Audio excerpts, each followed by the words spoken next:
Does your process change every time you write a screenplay? Or has it evolved, or sometimes you'll do it one way and you'll plot and you'll outline, and other times you'll start another way? Great question, and I know everyone has a different process about when you're developing a script or an idea. For me, I feel like I've gotten that old adage of, work smarter, not harder. I think that ultimately boils down to having a really solid, the first process is getting the log line down, where you have the log line and you have that hint of irony. It's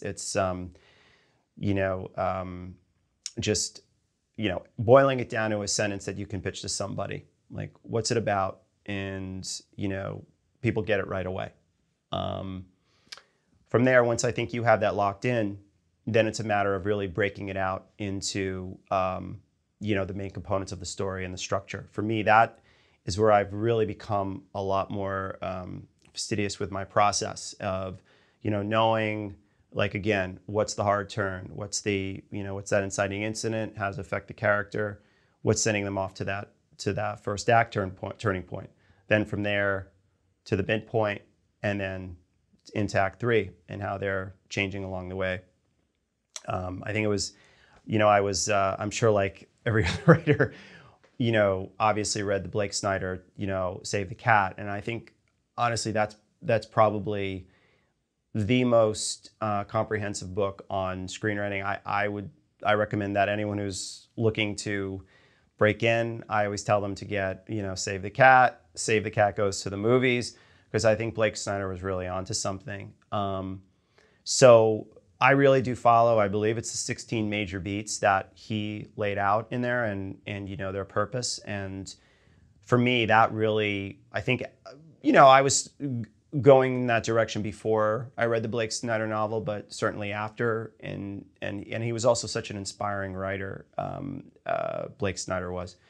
But getting a good idea of, how to, really lay out the story and how to structure it, that to me is the most important part of the process. I think once you have your log line and your structure, the writing, it's probably about 60-70% of the process. I think the actual writing is about 30%, because if you have everything lined up, where your character's going, their journey, it's going to make things a lot easier for you. And of course, things will always change, and you have to be open and flexible. I know some people who write 30-page outlines, 40-page outlines. I usually try to keep it between 6 and 8 pages, just because I feel like if you're with an outline like that, you sort of lose some of the momentum and the creativity, where if you have a good idea and you really have a good structure in place, knowing, what scene comes after what scene comes after what scene, and it's this, snowball that keeps rolling up.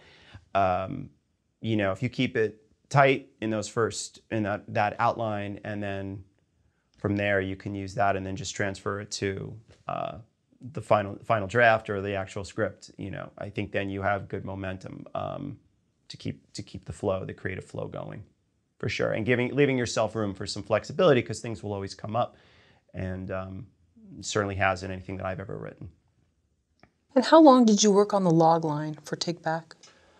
The log line.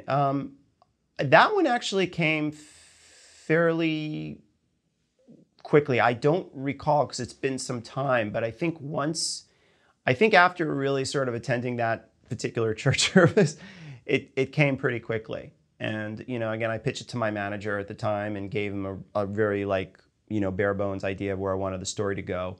And he said, yeah, go for it. He was always he still is my barometer, and we still throw ideas off, the wall at each other. And I think he definitely was instrumental in, giving me, a good good feedback on the log line and then where the story was going to go.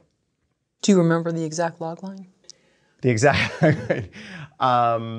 Well, I remember the quick elevator pitch was always going to be Taken. It was going to be Taken meets A History of Violence. I always loved A History of Violence for. I just thought it was based on a graphic novel, but I loved, the idea of this guy who is, he's living this very seemingly quiet life in the middle of America, and he commits this act of heroism, and then his past comes back to get him, and we're still not sure, is it really him? And then, I don't know if anyone has seen it, I don't want to spoil the movie, but it really was, for me, I basically saw it as to be as simplistic as possible, a female version of A History of Violence. So it was, I guess at the time, again, this is going back a few years, the original Logline would have been something like, a young woman living a seemingly, happy existence in this small town, commits act of heroism that brings evil forces from her past life, if you will. Will you ever write a screenplay without outlining first? No. I know, and again, my process is, I have my process. It's a lot of people have their way of doing things. Some people can just, I've known writers who've been successful who are just able to, they have it in their head and they're just able to, put it down on paper, go right to final draft and put it on paper. Now for me, I have to be, again, I really have to know how those beats turn, the main beats turn in a story, and really what my character's journey is and where they start and where they end. And I know it seems pretty rudimentary, but it's really, for me, yeah, I don't think I could ever do that. I would be lost, there's, as I'm sure a lot of your viewers know, you've heard of second act hell, where you could write a great first act, but then just your character gets completely lost in the second act, and that morass that when you haven't plotted out. And this just applies to me, knowing really where they're supposed to go. You have to be their guide. You have to be the character's guide. And if you don't have, again, like some kind of blueprint in place, it's not going to, again, this is in my opinion, it doesn't help me. Again, there's, as I said earlier, I always find I try to be as flexible as possible with the story, especially after you've written it and you get feedback from, colleagues, and others, and sometimes a script may just not work, and you may write it and you think, this isn't cutting it. I have to go back and, re-examine and maybe rip it apart and try it again. And sometimes you just have to move on. It may just not be the right time. You may get inspired by another idea. But yeah, I would never not outline any kind of writing I do. I always have to have a blueprint in place. Is discipline and order something that you actually enjoy? Yes. I try to write anywhere between 4 and 6 hours a day. I think after, sometimes longer, it depends. I can go, 8 to 10 hours before I start really. I think 6 hours is pretty much is my average, where I can just, I can go to before I start. I'm like, I think my brain need to just throw in the towel for the day. But yes, no, I'm usually up pretty early. Usually writing, I'd say anywhere between 7 and 8, and then I'll work till the late morning, take a break, do a little exercise, have breakfast, and then work again until the early evening. And that's generally my structure. And I've abided by that for a while.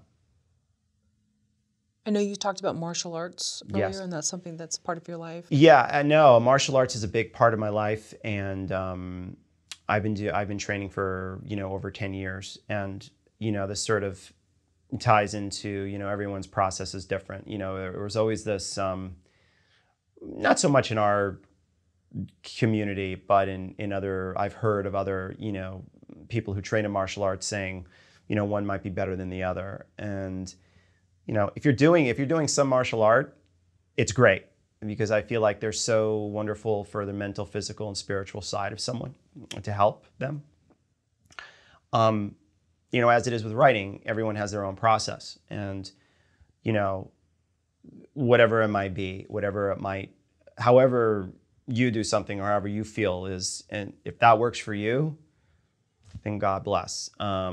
but yeah, and again, as far as martial arts, yes, I think martial arts is wonderful for discipline, for self-esteem, and you know, you're also, you know, really, I think, tapping into similar emotions sometimes as you are with writing. You know, there's definitely a spiritual side, I think, to martial arts, and I think as it is with writing, you know, you're getting in touch with certain emotions in a spiritual sense, creative sense, and if that makes if that makes any sense.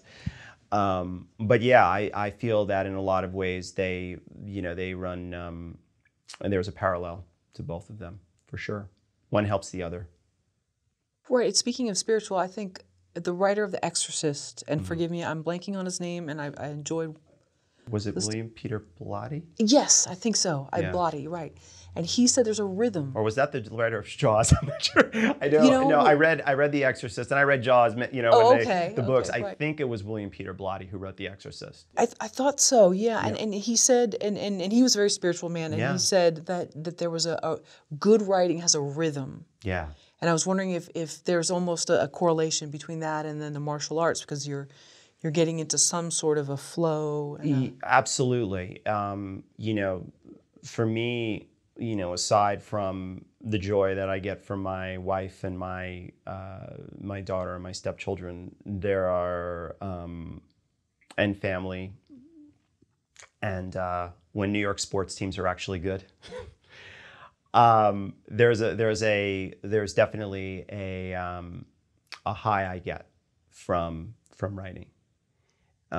When you're invested in a character and you're really pushing their story and you're locked in and your character almost is speaking for you.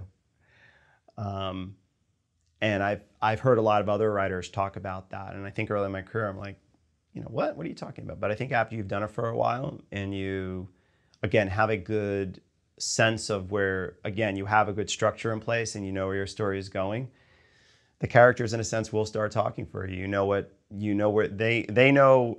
You stop leading them and they start leading you in a way, which is pretty neat. And I think that is what, for me, what we hope to achieve. In martial arts, absolutely. There are breakthroughs when you're in Tung Sudo, which is my martial art. We have, we perform yungs, which are essentially, you know, improvised fighting forms. And there's something to be said when you really reach that level, when you're really connected, when your mind, body, and spirit are all connected. It's that rush of euphoria that you've really, and it is a blend of creativity and it's a blend of discipline, it's a blend of focus that all comes together, and it's you really derive a triumphant feeling from it. There's no doubt, and you know, I know that, you know, again, if I leave the office and I'm really thrilled with something I wrote, I have a bounce in my step, similar to martial arts, if I really feel like I got a form down well. And then, of course, there are the days where you're like, you know, I wasn't really on it, you know, and I'm one to beat myself up, although I've gotten better, thanks to martial arts, about not beating myself up as much as I used to. But there's definitely links. Sure. And again, in my opinion, between the two. And I've been doing both for a long time. we were joking off camera while setting up that you don't have to be the writer that has like several scotches and is chain smoking. And, you know, Right. you can be the disciplined writer that's, like you said, up Yeah. at 5 and having whatever, Well, chai or, you know. Yeah, no, it's funny. That story, that story derived from a fact that my late dad, it was actually, we were having this discussion shortly before he passed away. I told him that I was going out with some friends to, we were gonna have some scotch and smoke some cigars, which was a mistake because my dad said, "Oh God," he said, "I could just see you in your apartment there writing, with a bottle of scotch and a cigar going all night." And that, to me, I'm not a big drinker. I rarely smoke cigars, but that's sort of the, I guess almost like a parody of writers from the, that or stigma of writers maybe that still exists. Like my dad was probably old-fashioned in some ways, but those writers from that bygone era of the golden era of film, as they said, 30s, 40s, 50s, up in their little, I guess what were they, bungalows, writing until all odd hours of the night, drinking scotch, smoking cigarettes or cigars. But no, my process is, 2 cups of coffee and, through the day and I'm good. No alcohol infusion or cigarettes or cigars. So yeah.